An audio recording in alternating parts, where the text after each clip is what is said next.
In 1934, the temperature hit 118 degrees in the shade across the Great Plains, and in some counties, not a drop of rain had fallen in more than 90 days.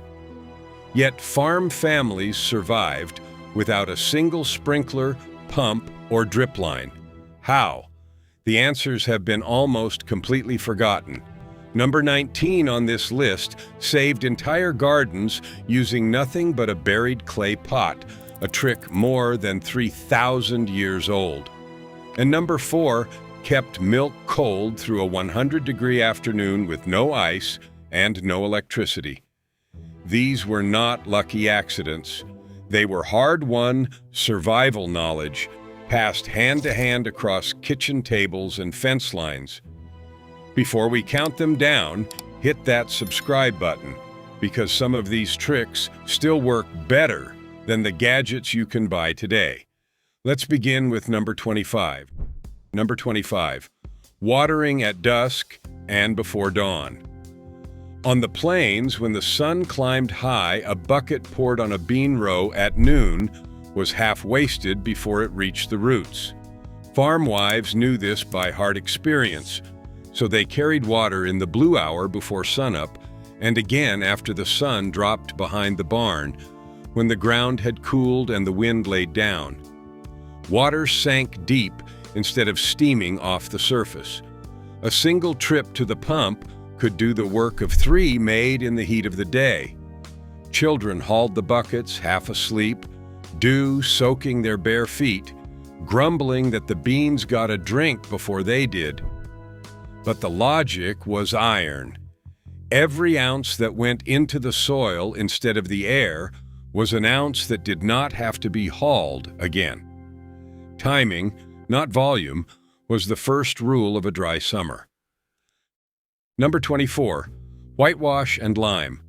Long before anyone spoke of reflecting heat, farm families reached for a bucket of slaked lime and a wide brush.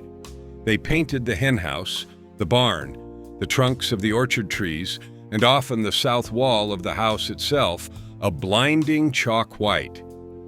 The reason was simple once you stood inside a whitewashed shed at 2 in the afternoon. It was cooler by 10 degrees, or more than the bare boards next to it. The white surface threw the sun back instead of drinking it in. Whitewashed tree trunks resisted sun scald that could split the bark and kill a young apple tree in a single brutal July. A barrel of lime cost almost nothing, and a family could mix a whole summer's worth in an afternoon. Chickens laid better in a cool coop, milk soured slower in a cool dairy, and the whole place gleamed like it was dressed for Sunday.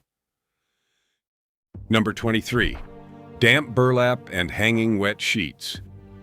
When the house turned into an oven and there was no relief until midnight, families cooled the air the only way they could, with water and moving wind. They hung wet feed sacks or old sheets across the open windows and doorways on the windward side. As the dry prairie breeze pushed through the soaked cloth, the water evaporated and stole the heat right out of the air. A porch draped in dripping burlap could feel 15 degrees cooler than the yard beyond it. This was the same principle that would later run the first air conditioners, but a farm wife in 1930 did it with a wash tub and a clothespin. Babies were laid down for naps in that cooled draft. Old folks dozed through the worst of the afternoon there.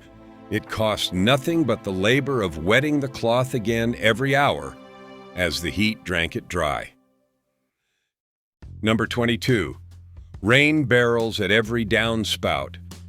On the rare day the sky finally opened, not one drop was allowed to run off into the mud. Wooden barrels and galvanized tubs stood at the corner of every roofline, positioned under the gutters and the eaves. A single hard thunderstorm could fill them to the brim in minutes, and that soft rainwater was treasure. It watered the kitchen garden, filled the chicken founts, and washed hair softer than any well water could.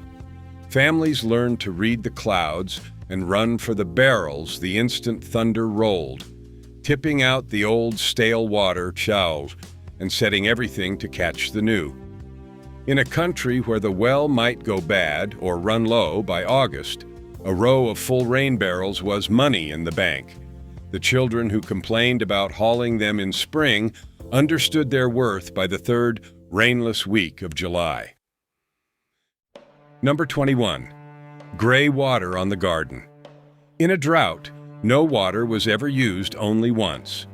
The wash tub water from Monday's laundry, gray with soap and honest dirt, was carried out and poured along the tomato rows. The rinse water from the dishpan went to the melon hills.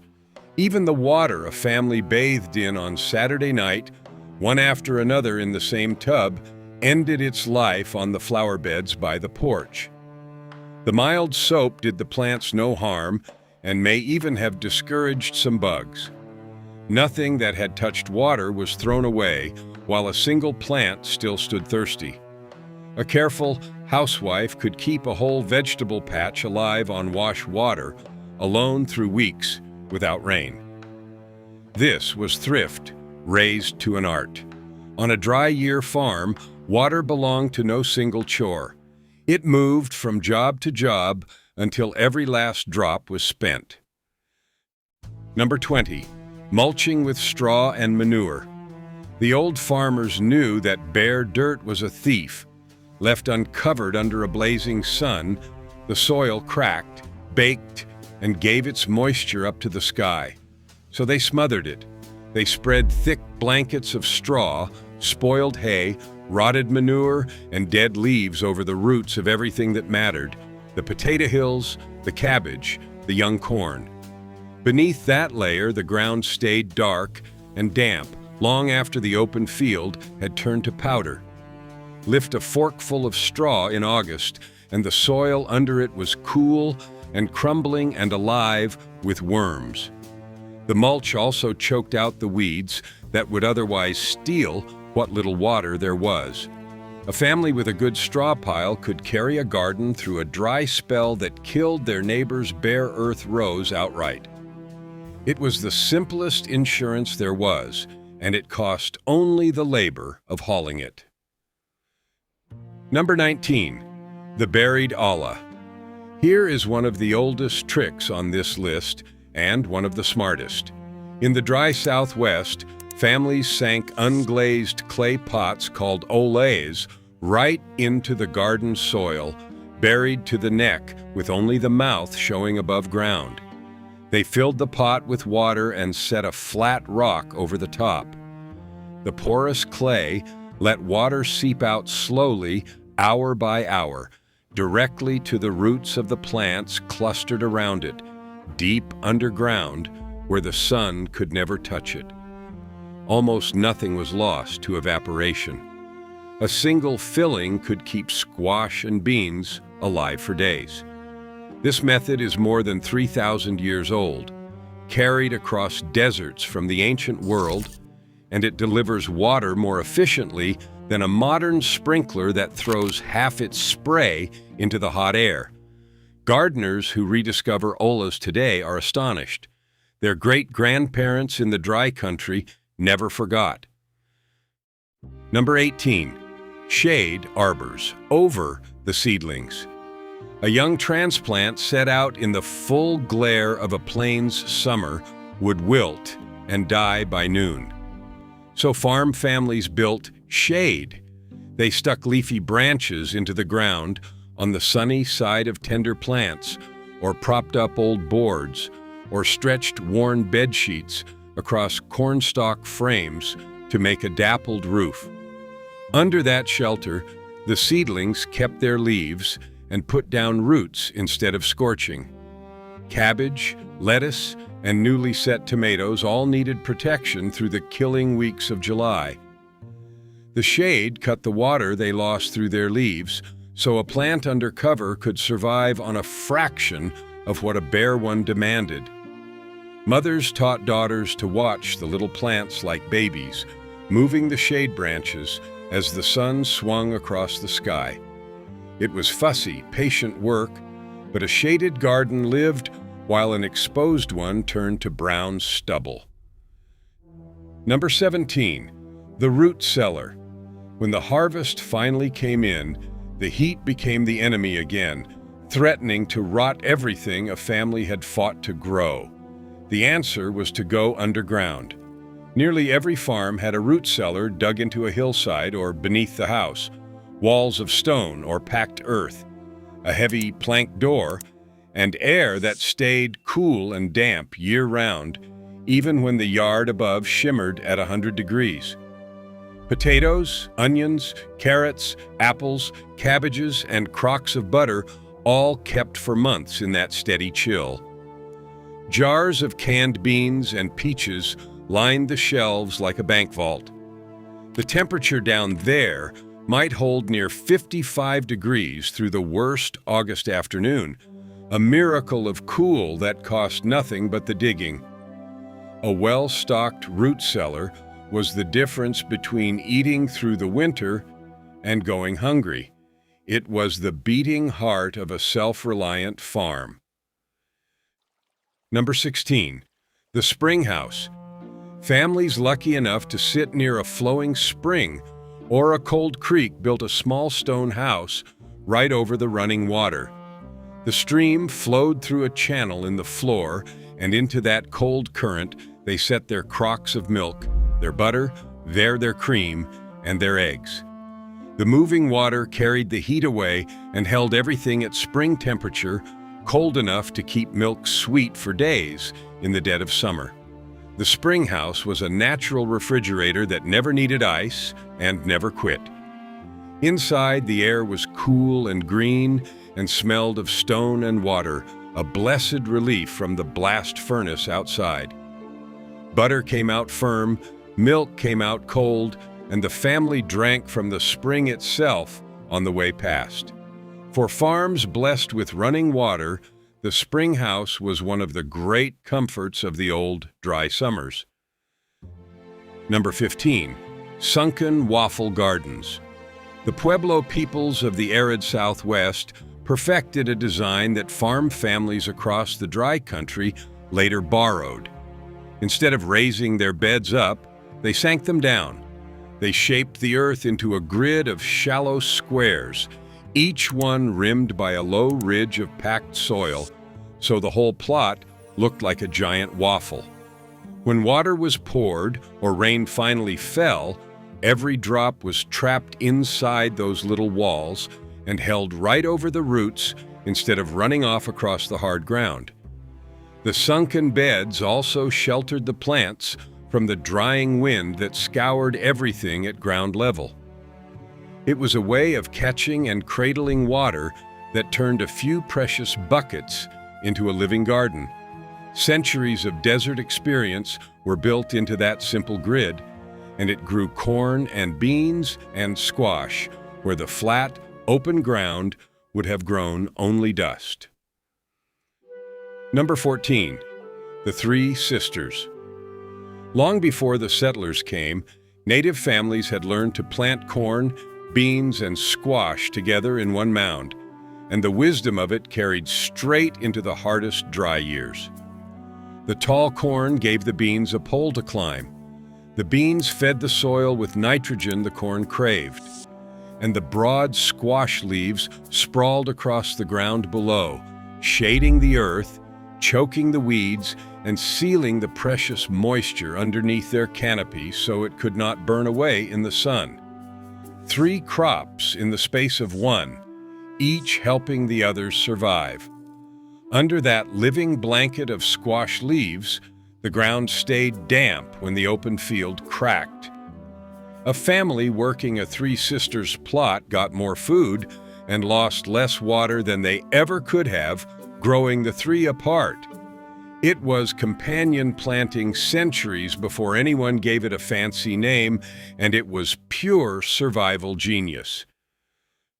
Number 13, drought-hardy crops. The wise farmer in dry country did not fight the land. He planted what could take the punishment. When corn withered, sorghum stood green, its waxy leaves rolling up to hold their water through weeks of blistering heat. Cowpeas and black-eyed peas thrived where garden beans died. Millet ripened fast, racing the drought to the finish line. And on the wheat ground of Kansas, families grew turkey red, the tough, hard winter wheat that Mennonite immigrants had carried from the Russian steppes in the 1870s, bred over generations for exactly this kind of dry, brutal country. These crops did not need coddling or constant water. They were built to endure. A family that filled its fields with drought-hardy grain and peas could bring in a harvest in a year that ruined the man next door who stubbornly planted only thirsty corn. Choosing the right seed was the quietest and most powerful decision of the whole dry season. Number 12. Contour plowing and terracing. On sloping ground, the little rain that fell tended to run straight downhill and off the farm before it ever soaked in, carrying the topsoil with it. So farmers learned to plow across the slope instead of up and down it, following the level curve of the land. Each furrow became a small dam, catching the water and holding it long enough to sink into the ground. On steeper hillsides, they built terraces, low ridges of earth that stepped down the slope and stopped the runoff cold. This was hard, careful work, but it turned a hillside from a place that shed water into a place that stored it. The Soil Conservation Service, born in 1935 out of the disaster of the Dust Bowl, pushed these methods hard across the country. But farmers in the hill country had known the sense of plowing on the level long before Washington ever printed a pamphlet about it. Number 11. Listing and furrow catchment. Out on the flat wheat country, farmers used a tool called a lister to carve deep furrows across their fields, throwing up ridges of soil between them. When a summer thunderstorm dumped its rain in a sudden, violent burst, the water did not sheet off across the hard ground and vanish. It ran down into those furrows and pooled there, held in place long enough to soak deep into the earth, where the roots could reach it weeks later. The ridges also broke the wind at ground level and helped hold the soil against the terrible dust storms of the dry years. Every furrow was a little reservoir, and a whole field of them could bank a single storm's worth of water against the long, rainless weeks to come. It was a way of grabbing the rain by force the moment it fell and refusing to let the dry wind have it back. Number 10. Windbreaks and shelter belts. On the open plains, the wind was a relentless thief, dragging the moisture out of the soil and the plants alike, day and night, and in the Dust Bowl years, lifting the very earth into black, rolling clouds. Farm families fought back with trees. They planted long rows of cottonwood, cedar, and Osage orange along the edges of their fields and around the farmstead to break the force of that drying wind. Behind a good shelter belt, the air was calmer, the soil held its moisture longer, and the crops and the livestock and the family all suffered less. In the 1930s, the government's Prairie States Forestry Project planted more than 200 million trees in a great belt from Texas to the Dakotas for exactly this reason. But farmers had been setting out their own windbreaks for generations, knowing that a wall of green was a wall against the drought itself. Number 9. Snow fences and catching the melt. The survival of a dry summer often began the winter before. Farmers in the northern plains put up snow fences and left rows of tall stubble standing in their fields, not to stop the snow from falling, but to catch it and hold it where they wanted it. Instead of letting the winter blizzards blow the snow clean off the land, they trapped it in drifts across the fields. When spring came and those drifts melted, the water soaked slowly and deeply into the ground and was still there, stored in the soil, when the rainless heat of July arrived. It was long-range planning of the shrewdest kind, banking January's blizzards against August's blue and empty sky. A farmer who managed his snow well started the summer with a full tank of moisture underground, while his careless neighbor started it already dry. In dry country, water saved in winter was water alive in summer. Number 8. The cistern. Where wells were bad or brackish or too deep to dig, families built cisterns, great underground tanks of stone, brick, or concrete to store the rain. Every roof on the place was fitted with gutters that funneled rainwater down through a filter of charcoal and gravel and into the buried cistern below. A single good roof and a hard summer storm could put hundreds of gallons into the tank in an hour. From that underground reserve, a family drew water with a bucket or a hand pump straight into the kitchen, cool and soft and clean, all through the driest stretch of the year. A well-built cistern could hold thousands of gallons, a whole season's drinking water, they're waiting below the yard. In much of the dry country, it was the plain difference between staying on the land and loading up the wagon and leaving. Number 7. Hauling water by wagon and barrel.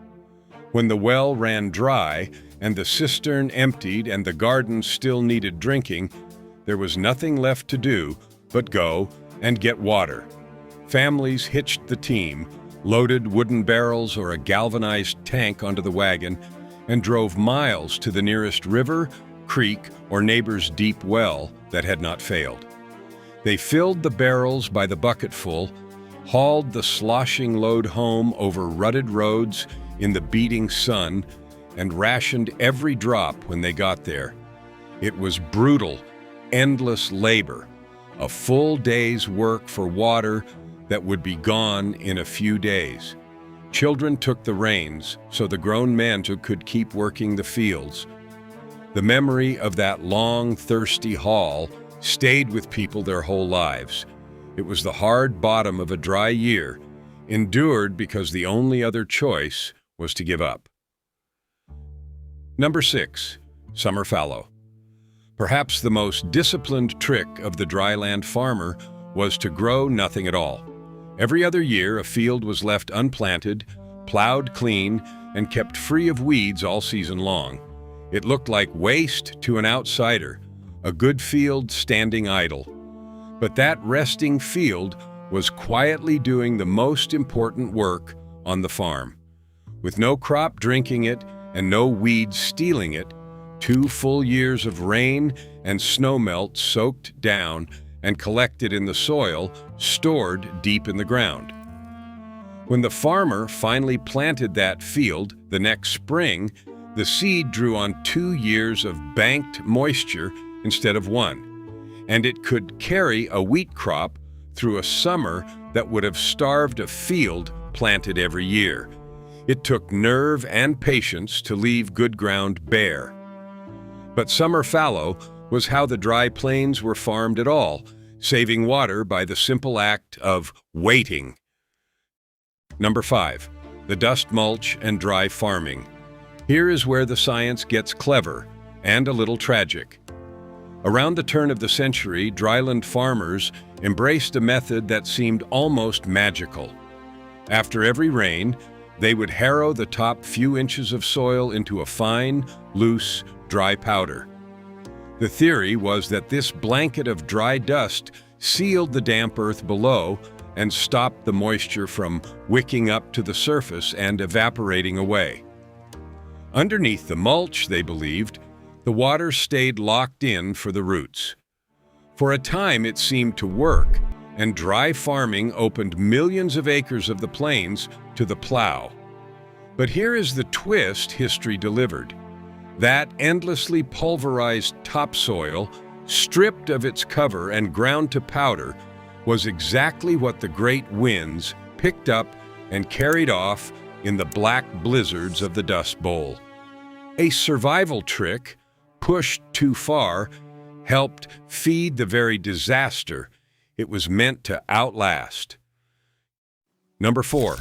Cooling milk and butter in the well.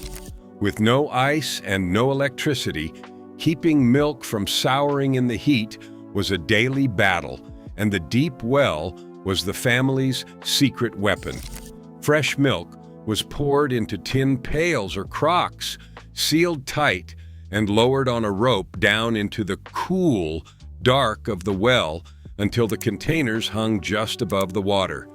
Down there, 30 or 40 feet below the burning yard, the temperature stayed cold and steady all day long. Butter came up firm, milk came up sweet, and cream stayed fresh enough to churn even in the worst of August. Some families kept a special covered bucket just for this, lowering and raising it morning and night. The children learned to draw it up carefully so it would not spill or knock against the stones. It was the coldest spot on the whole farm, free for the using, and it kept a family in fresh dairy through a 100-degree afternoon. Number 3. Culling the herd and driving stock to water. When the drought bore down, a farmer's animals were both his living and his greatest thirst. Cattle, hogs, and horses drank staggering amounts of water, and in a dry year there was simply not enough for all of them. So families made the hard choice. They culled the herd, selling or slaughtering the animals they could not keep watered, saving the best breeding stock and letting the rest go rather than watch the whole herd suffer.